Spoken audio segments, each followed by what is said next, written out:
Jimmy D and the Wolf, another podcast. Hello, everybody. We are doing this podcast from Nashville, Tennessee. Yes. Wolf Creek Studios. Wolf Creek Studios. Both of us are musicians, independent musicians, very independent musicians. We write our own songs, record our own songs, release our own songs. I thought it'd be cool if we talked today about like how the methods of recording themselves and implementing technology have changed the face of music. Sure. For better or for worse. Sure. You know, I've noticed I've done, 7 albums independently, working on an 8th. And of course, we're recording songs. We're very blessed because we have all the tools and ingredients to do them here. But I have noticed a change from when I started 20 years ago. And it was kind of, you learn the songs, you get the band together, you go in there, you play them. And if you got to play them 50 times to get a really good take, then you play them 50 times to get a really good take.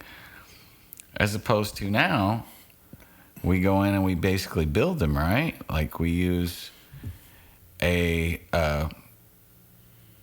get the drum track and then we get it on the grid and then the bass part and then the guitars, then we sing them last, which is great. Don't get me wrong. I think that has its own kind of magic. But at the same time, I wonder when I listen to some of these old albums of like Ray Charles and some of the bands that he had and how freaking unbelievably good they are, with horn sections. And I wonder, do you think that some of that has gotten lost with musicians? Some of that live element? I mean, like maybe they were better musicians than the musicians now out of necessity because they didn't have the tools. I think you're onto something there, Jimmy, because coincidentally, I get in my car and my phone is connected to my Bluetooth on my car, and last night I went to church, and on the way to church it's playing random shuffles things. Well, you were in my car the other day, and it was playing Tin Pan Alley from Stevie Ray Vaughan. Yeah. And it's just a random shuffle that, I guess, from my library, stuff that I have on my iTunes. And last night I was going to church, and it started playing, and then it started playing stuff from Pet Sounds. And so I pulled the phone out and literally had it play just Pet Sounds, because I hadn't listened to Beach Boys' Pet Sounds in a while. Brilliant album. Brilliant. I mean, Rolling Stone names it the second best album of all time in rock and pop music. Number one being Sgt. Pepper's Lonely Hearts Club Band. Which wouldn't happen without the Beach Boys. Would not have happened. Right. They were influenced. Yeah. Sgt. Pepper's would not have happened if Brian Wilson hadn't put together. Anyway, so I'm listening to this, and of course, wouldn't it be nice, and God Only Knows, which you've talked about covering that and how difficult that is, those notes, the writing of the melody for God Only Knows. God Only Knows. And there's instrumentals on there, and then it goes into off takes. Apparently, whatever version I was on had, and I looked at it, and it had like 40 different tracks, and it had these takes that I'd never listened to. And the Brian Wilson, he was like 20 years old at the time, right? And he's in charge of the recording studio, and it's showing all these studio cats. What'd they call them? They had a name for it. Was it the Wrecking Crew? The Wrecking Crew, yeah. And, Carol Kays was a female bass player amongst a bunch of males, and she played on a lot of those hits. And a lot of these other guys, Tommy Tedesco was a guitar player. I don't remember some of the other names. But these guys were giants. Absolutely. And he's directing these people, and he's got vibraphone. He's got all kinds of weird instrument, weird being not normally on pop music. And he's playing these cuts, and he's stopping them, and he's got a whole horn section, and he's saying, like, hey, one of the trombones isn't playing loud enough. Right. I'm like, what the heck? Yeah. I watched the movie on Netflix about the Wrecking Crew, and they talked about Brian Wilson and said that by the time he went around the room and explained everybody's parts to them, that it was so heavy musically that by the time he gets halfway across the room, that the first people he explained their parts to are going, what was it again? You know, like he was so brilliant. It was all in his head. Oh, yeah, he did. I don't think he wrote music, but he would sing the parts to them. This is what I want you to play. He could hear it. He could hear. You hear all the parts. He could hear like 6-part vocal harmony in his head. All the parts. Imagine the level of frustration that would come with that. Guys like him, guys like Hendrix, we probably only heard a little portion of what they intended for us to hear. You know, at some point they probably said, well, that's good enough. That's not exactly as good as I heard it in my head, but that's about as well as I can do it working with the individuals that I'm working, even though they were world-renowned musicians. You know, at some point they had to say, okay, well, close enough. So I'm going to bring this back around. Rabbit Trails, those of you who are going to listen to our podcast, going to find I and Jimmy goes along with me and often initiates his own, but we have a lot of rabbit trails. But back to this, back to what you were saying. So I'm listening to these parts, and Brian is even saying, and he keeps coming in on the talk over mic and giving instruction, and it's all positive. Yeah. He doesn't criticize anyone. He's like saying, that was real groovy. I love that drum part. That's groovy. You know, this was the 60s, right? And he's in charge, you know, of these seasoned musicians, and he's not backing out. The kid's 20 years old. It just blows me away. Anyway, the sounds coming out of the speaker behind all these, I know the Pet sounds. I know every one of those songs. Mm-hmm. And there's no singing because all the vocal Beach Boys were on the road, and he's back in Nashville, L.A., cutting all the parts, because when they came off the road, and he had all this stuff, and this is what he wanted to sing. And Mike Love, who's one of my least favorite people, even though I never met him, the because of his treatment of Brian, completely jerk. Yeah. Other words I could use. Yeah. He says, "Who's gonna listen to this? Dogs or something like that." That's why they call it Pet Sounds, and that's why there's dogs barking in the intro and the outro. Yeah, he said, "Who's gonna listen to this? Dogs?" And that's why there's you can hear the train whistle. It worked out great for Mike Love, right? He's still touring. He owns the name to the Beach Boys. Don't get me started. Do not get me started on that. Right. That's another podcast. Jerk. Yeah. Other names fill in the blank. Mike Love. Yeah. I would not shake his hand. I mean, I love. I don't think I could either. Anyway. Knowing his treatment of Brian. Yeah. Brian definitely being the driving artistic force behind the Beach Boys and the brilliance behind. So I'm listening to these tracks and all of these complex layered instrumentation, these tracks that I know, but I'd never heard it without the harmonies over the top, and there's other instruments missing. And Brian even mentions, we're going to overlay some other stuff. And I'm listening to this stuff, and back to what you're saying, this is back to your point. These musicians these parts are complex, and these musicians are just killing it. You know, there had to have been, I'm going to guess, at least 10 to 15 different instruments going at the same time, and that was just phenomenal. I mean, just to have, I imagine I'd be in there and I'm like, man, I don't want to screw up. I don't want to screw up the take, you know? Right. And just amazing stuff. Could you imagine, like, before the advent of recorded music, imagine, like, you know, flashback hundreds of years ago, and say you're like Beethoven or Mozart or Handel or one of those guys, and you have to listen to somebody else play one of your scores. Because there's only so much that, you know, standard notation can translate. There's only so much information. Yes. Imagine those guys listening to somebody else play their stuff and just being like, man, that's not how it's supposed to be. That doesn't even feel right. You know what I mean? Yeah. Because how do you put groove down? Like Mozart being like, this ain't grooving.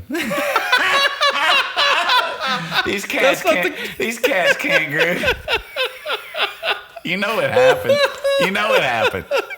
with one of them. Like, well, it just isn't there. When I lived in Japan, this is 20 years ago, my girlfriend, Yoko, bless her heart, she's living in Seattle now with her husband, kids. She was a classical pianist, very accomplished, went to one of the top universities. She was 20 at the time.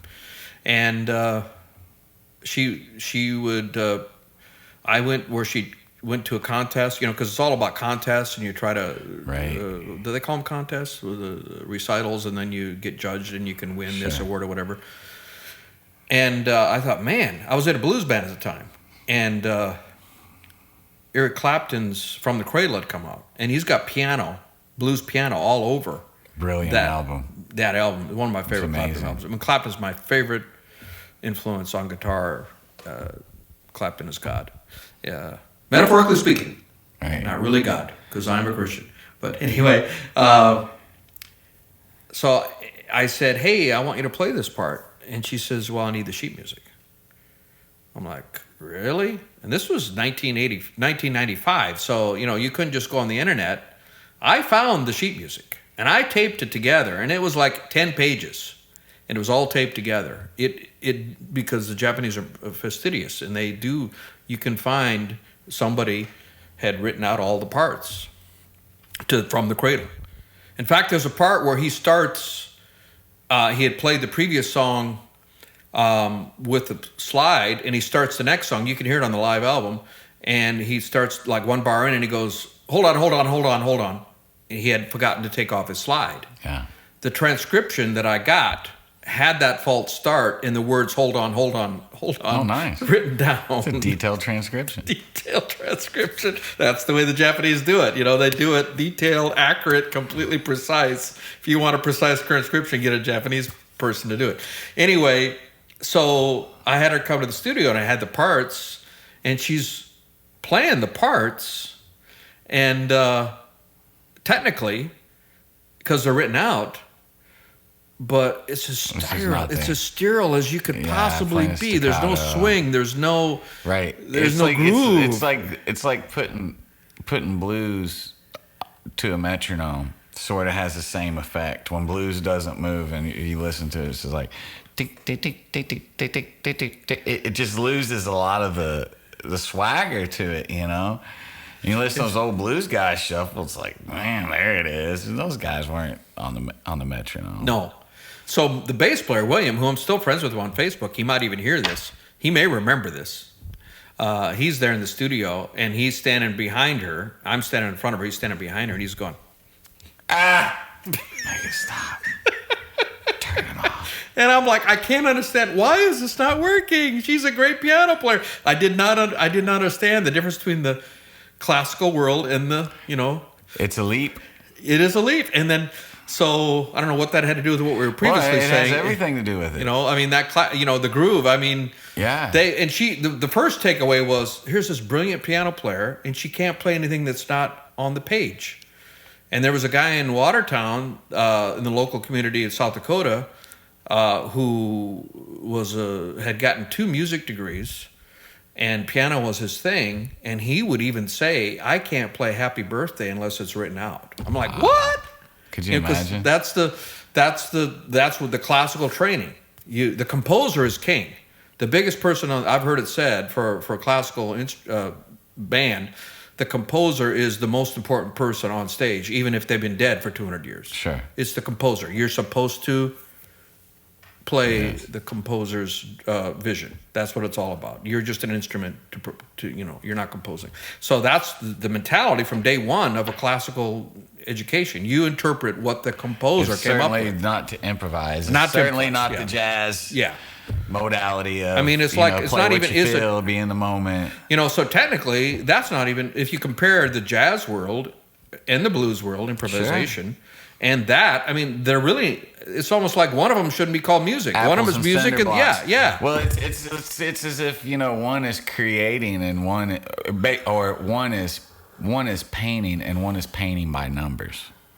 Is what it seems like to me. You remember the paint by numbers things? Did you ever see those when I was a little kid? Yeah. You get these books and there's number 11, and you would paint the little section of 11 with that particular color. Yes, that's what it seems like to me in classical.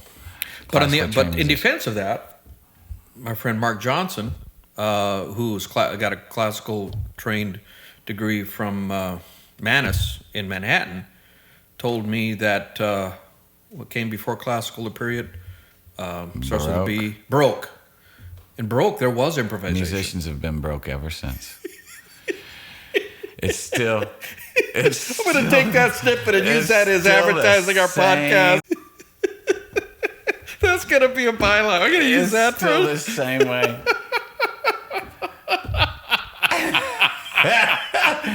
I don't know who started. I don't know who started the Baroque period for musicians, but it certainly held up. Anyway, in Baroque, apparently, I need to research this more. I mean, because classical and Baroque are two radically different periods, apparently. Yeah. And they had this. I'm doing a poor job of explaining it. I'm sure, Mark, if you're hearing this, my apologies. But there was some kind of a line that somebody just played a bass figure that they were supposed to. That was the framework, and they were supposed to improvise. Which Oh wow. I need to do more research on that. They did by the have way. that. They did have that in that period. But classical, something I would like to know what changed because because Yoko was classically trained and she couldn't play crap if it wasn't written on the page. Yeah.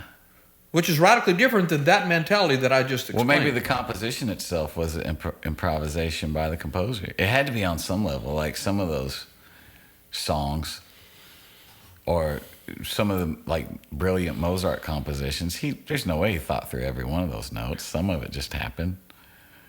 I don't know. So maybe that's the grand riddle: is it's people emulating what was initially improvisation in the first place. Maybe, you know, maybe Mozart was just winging it.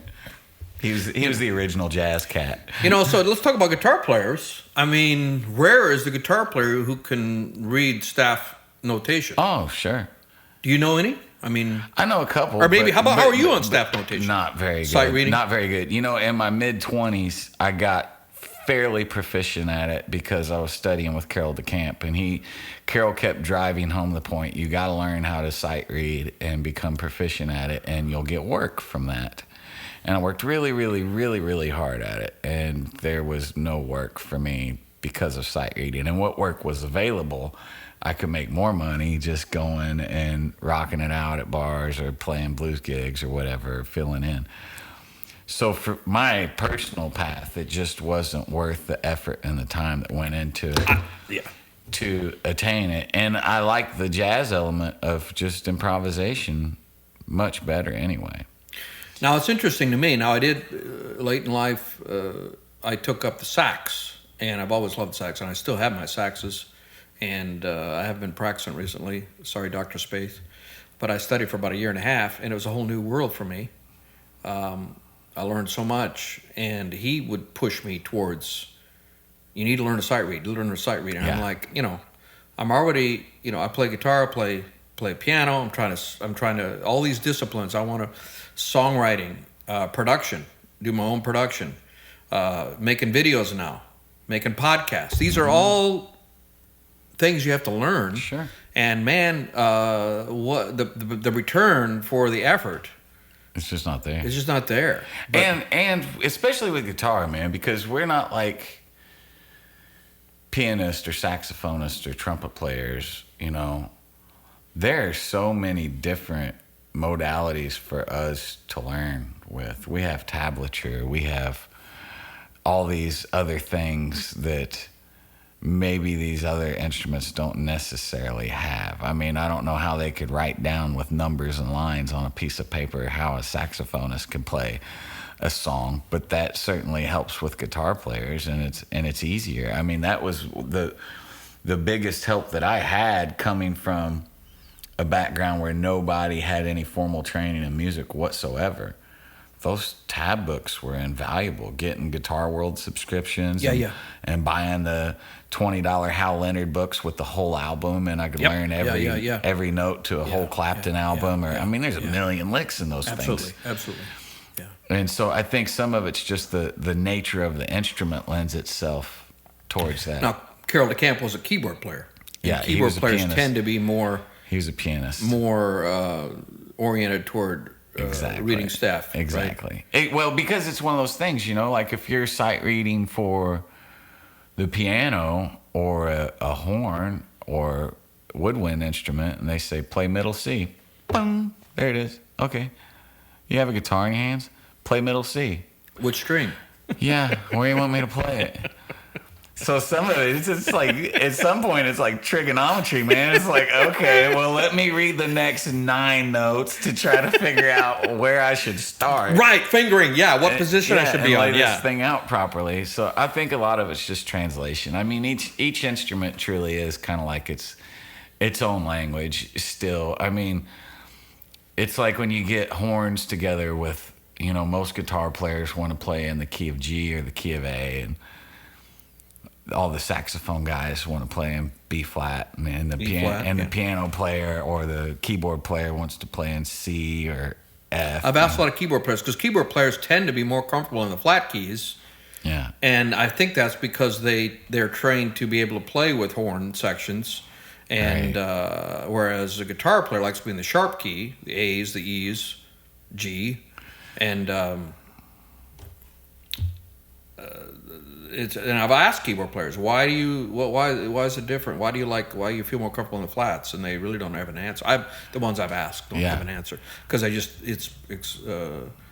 now ones who play blues, obviously, sure, they're proficient in E and A. And a lot of the guys nowadays are using the transposition button, and this is one of our big things with Anyone Can Learn Guitar. The advantage that guitar players have over everybody else is we can take the nut and visualize just going and move it up, and that really doesn't translate with other instruments. Positions are the same. Yeah, it's a lot easier to transpose on guitar if you don't run out of neck. Sure.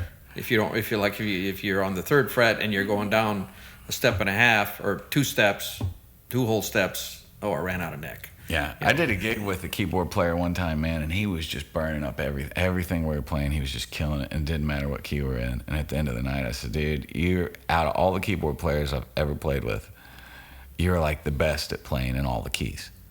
And he said, what do you mean? I said, man, when we were in E flat, you played just as well as you did in C or F or anything else. He said, I use transposition. He said, I just hit a button. He said, I'm always in C. What? Are you kidding me? Yeah, dude. Yeah. I didn't think anyone would admit to that. Yeah, he did. He was real about it. He's like, I just hit a button, man. I'm in C all the time.